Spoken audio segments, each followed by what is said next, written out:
우리 말씀을 보겠습니다. 시편 36편 7절에서 9절의 말씀을 보겠습니다. 오늘 말씀을 가지고 주의 집에서 이런 복을 회복하여 주소서, 주의 집에서 이런 복을 회복하여 주소서라는 제목으로 같이 은혜를 나누기로 합니다. 이 세상에서 하나님을 두려워하는 사람이 그리 많지 않죠. 지금처럼 현대 문명이 발달하고 물질주의와 유물론적인 사고와 또 진화론적인 사고가 팽배한 이 시대 속에서 하나님의 존재 자체를 인정하지 않는 사람들이 많습니다. 그래서 하나님을 두려워하는 사람들이 그리 많지 않아요. 이 땅에 내가 편안히 또 형통하게 쉽게 사는 것에 만족하는 사람들이 많습니다. 그런데다가 믿는 자나 믿지 않는 자 사이에도 차이가 그리 많지 않습니다. 그래서 뭐가 차이가 있을까요? 믿는 자나 믿지 않는 자의 차이가 무엇이 있을까, 이런 의문이 들 때가 있습니다.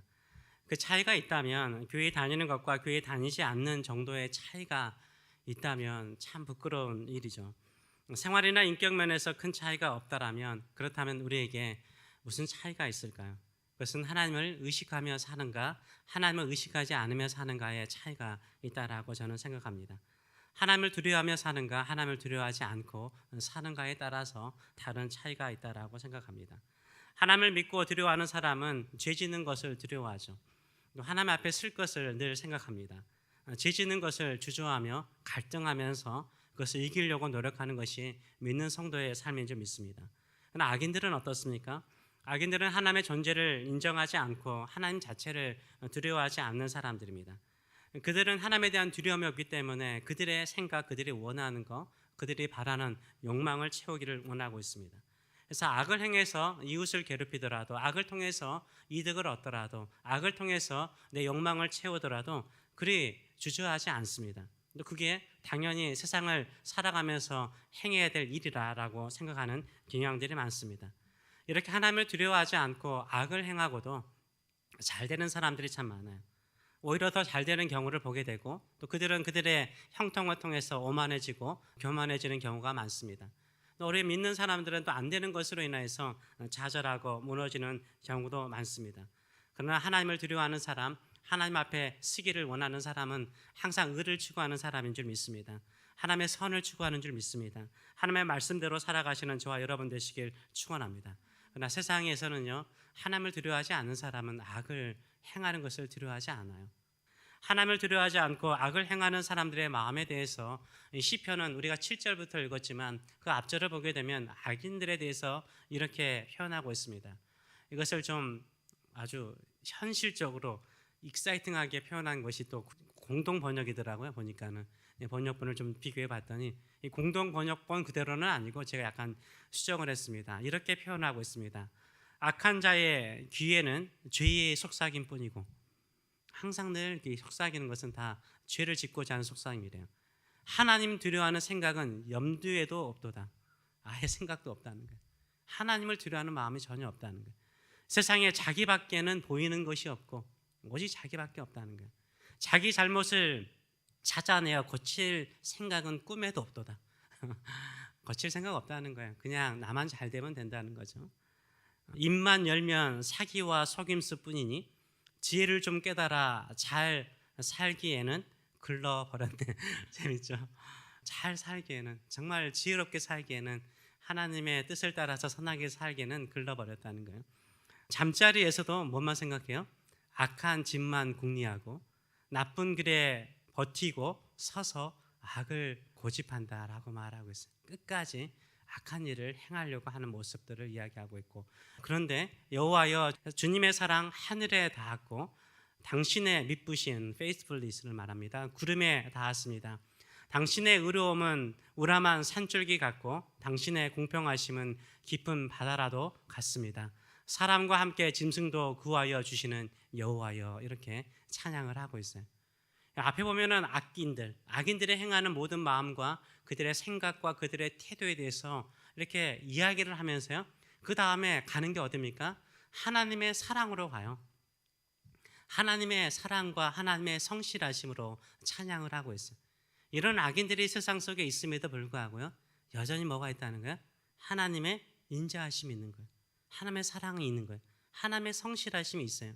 그 하나님의 사랑과 하나님의 성실하심은 어디에 있습니까? 이 땅에 충만한데 악인들에게도 하나님의 인자하심이 있고 짐승에게도 있다라고 말하고 있어요.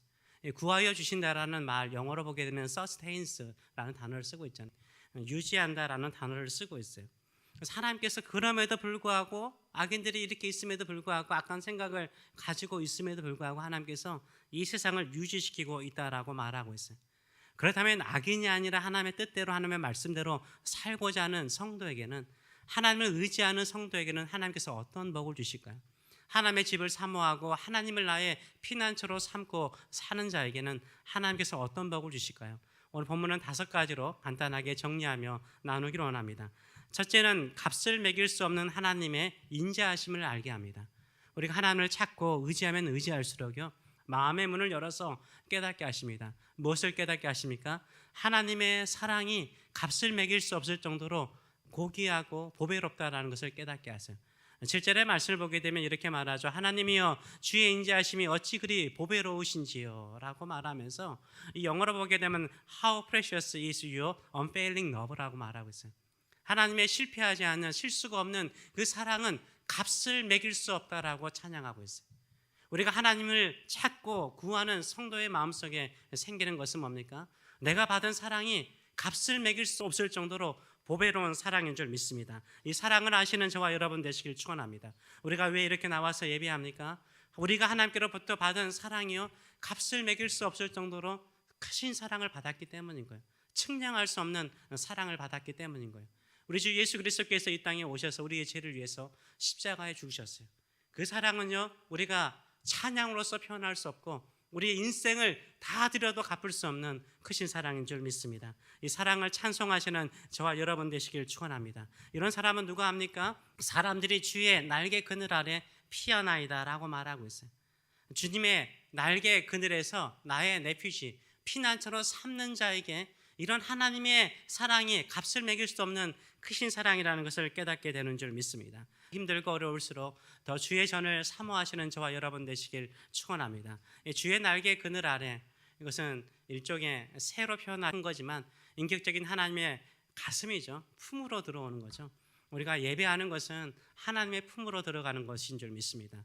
하나님의 품에 안기는 것인 줄 믿습니다. 하나님의 사랑의 품 안에 안길 때 따뜻함이 있고 온유함이 있고 자비로움이 있지 않습니까? 그 안에서 참된 안식을 누리실 뿐만 아니라 하나님의 사랑이 값을 매길 수 없는 크신 사랑이신 것을 찬송하시는 저와 여러분 되시길 축원합니다. 두 번째로 하나님의 날개 아래 거하는 자, 예배하는 자, 하나님을 의지하는 자에게 어떤 축복이 있습니까? 영적 부유함으로 배를 채워주신다라고 말하고 있어요.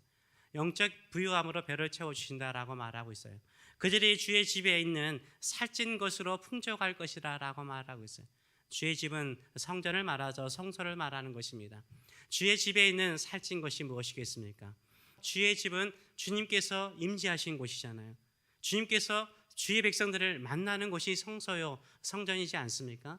그렇습니다. 주의 집에 살찐 것은 무엇이겠습니까? 우리 영혼을 부유하게 만드는 것은 무엇이겠습니까? 하나님의 임재인 줄 믿습니다. 하나님께서 우리 가운데 거하신 것인 줄 믿습니다. 그것만큼 부유한 것은 없어요. 그렇잖아요. 우리가 힘들고 어려워도 하나님의 임재를 내 마음속에서 느낄 때 부유함을 느끼잖아요. 아무것도 없어도 부유함을 느낄 수 있지 않습니까? 하나님께서 이렇게 우리를 채워주시는 줄 믿습니다. 우리의 영혼의 부유함을 채워주실 줄 믿습니다. 그래서 예배를 드릴 때마다 하나님 나에게 영적인 부유함으로 살찌게 하여 주시옵소서, 나의 배를 채워주시옵소서 간구하시는 저와 여러분 되시길 축원합니다. 저는 시골에 살았기 때문에 고등학교 시절부터, 고등학교가 시골에 없었어요. 고등학교 때부터 도시에 와서 공부를 했습니다. 그래서 시골이기 때문에 시골에서 부모님이 밑반찬을 해주시면 그거 가지고 먹으면서 또 주말이 되거나 한가 되면은 내려가서 음식도 가져오고 또 집에 있는 식사도 하고 그러곤 했습니다. 고등학교 때 그런 생활을 했는데 제가 항상 기억에 남는 것 중에 하나는 그거였던 것 같아요. 시골에 내려가면 멀기 때문에 그 당시에는 뭐 교통도 안 좋았어요. 그래서 버스를 타고 내려가면 거의 저녁 시간이에요. 열심히 서둘러도 저녁 시간이죠. 저녁 시간에 딱 가면 어떨까요? 불이 환하게 켜져 있어요. 버스에 내려가서 저희 집에 또 한참을 걸어가야, 한 3, 40분 걸어가야 돼요. 집에 딱 가면요, 밥상이에요. 얼마나 밥상에 풍성한지. 아들을 위해서요, 상이 부러질 정도로 상에 채울 수 없으니까 그 옆에다 놔둬요. 그 정도로 아들이 좋아하는 것을 그렇게 다 채워주셨어요.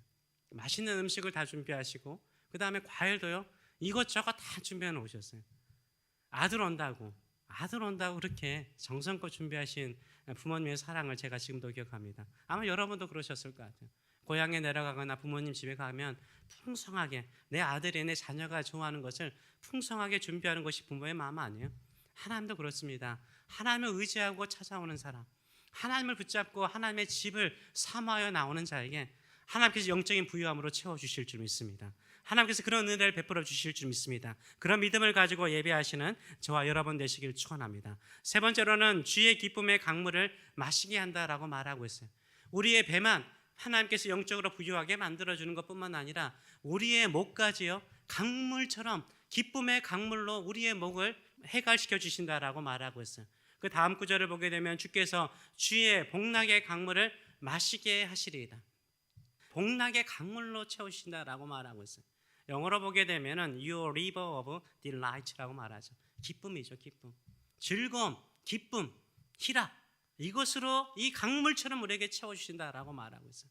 하나님을 찾는 자에게는 기쁨이 넘치는 줄 믿습니다. 하나님께서 이 기쁨을 주실 줄 믿습니다. 기쁨이 넘치면요 찬양하는 목소리가 달라지더라고요. 찬송하잖아요. 우리가 마음의 기쁨이 있으면 세상 사람들도 노래가 나와요. 마찬가지인 거예요.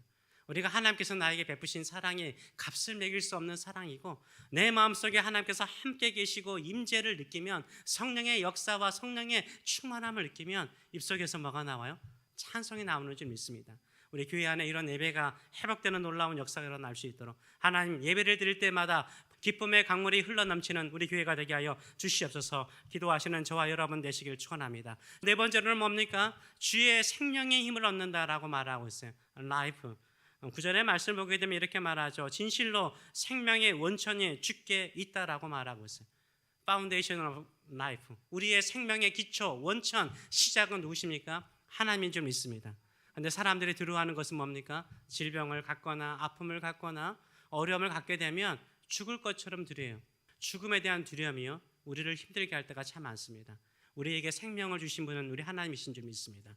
생명을 거두어 가신 분도 하나님이신 줄 믿습니다. 이 생명을 지탱하시는 분도 하나님이신 줄 믿습니다. 이 생명의 근원은 하나님이신 줄 믿습니다. 두려워하지 마세요. 내가 하나님을 섬기면 섬길수록요 내 생명의 원천은 하나님이신 것을 깨닫고 오히려 기뻐하시는 저와 여러분 되시길 축원합니다. 다섯 번째로는 뭐를 말하고 있습니까? 다섯 번째는 빛으로 인도하신다라고 말하고 있습니다. 라이트.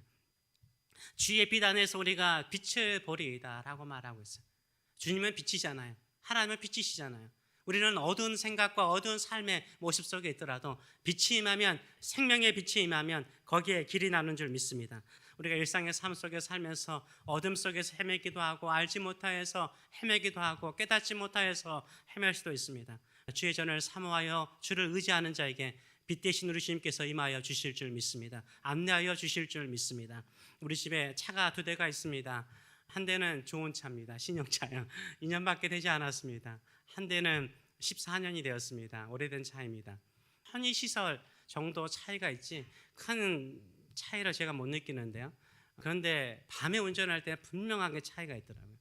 두 차가 구형과 신형의 차이가 밤에 있어요. 밤에 확실히 있더라고요. 저도 이제 나이가 들다 보니까 잘 안 보여요. 차선도 잘 안 보일 때가 참 많습니다. 근데 신형차는요 라이트가 되게 좋더라고요. 환하게 비춰져요. 차선도 잘 보여요. 그래서 빗길에도 운전하는 게 두렵지 않아요. 밤에 빗길에도 운전하는 게 두렵지 않아요. 그런데요 구형차는요 오래돼서 그런지 안 보여요. 안 보여. 밤길에 또 빗길에 운전하는 것은 아예 그냥 옆에 세우고 싶어요. 안 보여서요. 내 눈도 안 좋은데 참 힘들더라고요. 마찬가지예요. 우리의 인생을 살아가면 살아갈수록요 우리의 마음의 눈이 어두워지기도 하고요 우리 환경이 어두워질 수 있어요. 그때 주님의 빛만큼 확실한 빛은 없는 줄 믿습니다. 분명하게 보게 할 줄 믿습니다. 우리가 가는 길을 인도하여 주실 줄 믿습니다. 이런 믿음을 가지고 살아가시는 저와 여러분 되시길 축원합니다. 하나님을 찾고 예배하는 사람들에게 하나님께서 그 사랑이 값을 매길 수 없는 크신 사랑이고 우리에게 영적인 부유함으로 채워주시고 복락의 강물로 채워주시고 그리고 생명의 힘을 주시고 빛을 주신다는 것을 우리가 알고 있어요. 그래서 제가 설교를 어제 준비하고 여기서 정리하면서 뻔하네 이런 생각이 드는 거예요. 하나님 예배하는 사람에게 이런 거 주는 거 뻔하지 않습니까? 이런 생각이 들어요. 내가 시편을 읽으면서 감동받은 구절이 그렇게 많은데 왜 내가 이 구절을 선택했을까? 이 금요일 날 왜 내가 이 세 구절을 선택해가지고 이 구절로 설교를 해야 됩니까? 이런 생각이 들 때가 있었어요. 잠시 그런 생각을 했습니다. 근데 이 말씀을 보고 이 말씀을 묵상하고 이 말씀을 전하면 전할수록 그런 생각이 들더라고요. 하나님의 집에 와서 주의 집에 와서 예배하는 사람들은 참 많아요. 그리고 예배를 사모하는 사람도 많아요. 근데 이 5가지의 복이 있는지, 이 5가지의 축복이 있는지, 이 5가지의 은혜를 느끼며 살아가는지, 예배할 때마다 값을 매길 수 없는 하나님의 사랑에 감격해서 그 사랑이 너무나 보배로워서 그 감격의 마음을 가지고 예배하는 충만함이 있는지, 영적인 부유함이 있는지, 세상에 아무것도 없더라도 하나님 한 분만으로, 예수님 한 분만으로 나는 만족합니다 하는 이런 부유함의 복이 있는지, 기쁨의 강물이 흐르는지, 그리고 생명의 능력, 늘 살아가면 살아갈수록 늙어가네가 아니라 나에게는 예수의 생명이 흘러 넘칩니다. 예배 드릴 때마다 예수의 생명의 능력이 흘러 넘칩니다. 이런 감격이 있는지, 빛의 임함을 통해서 하나님께서 나의 길이 되시고 하나님께서 나의 인도자가 되시기 때문에 나는 내 눈에 보이지 않더라도 빛 대신 주님을 따라 살겠습니다, 이렇게 결단하는 예배의 회복이 있는지 라는 생각을 해봤습니다. 새벽에 에스라의 말씀을 보지 않습니까? 에스라의 말씀도 보게 되면 그들이 기회를 주셨잖아요. 세상의 왕 고레스가 명령해서 가져갈 거 다 가져가라, 그릇도 다 가져가라, 레바논의 백향목도 잘라서 성전 지어라. 근데요, 거기에 오는 사람은 누굽니까? 많지 않아요. 4만 몇 명밖에 되지 않잖아요. 기회가 있어도 이렇게 마음껏 예배할 수 있는 이 미국 사회잖아요. 시간 내려고 하면 시간 낼 수 있고, 예배 드리려고 하면 어디든지 예배 드릴 수 있는 교회가 많잖아요. 이런 자유함이 있어도요, 하나님의 전을 사모하고 주님의 날개 그늘 아래서 쉼을 얻으며 힘을 얻고자 하는 사람들 그리 많지 않습니다. 예배 자리에 와가지고 이 5가지의 복을 사모하는 사람이 얼마나 있을까요?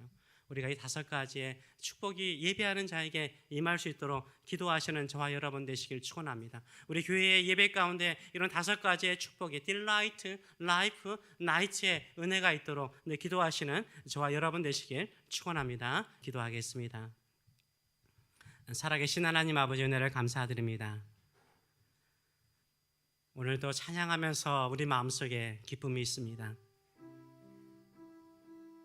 세상의 아름다운 것들이 하나님의 사랑과 하나님의 성실하심을 보여주는데, 비록 악인들이 이 땅에서 승리하는 것처럼 보일지라도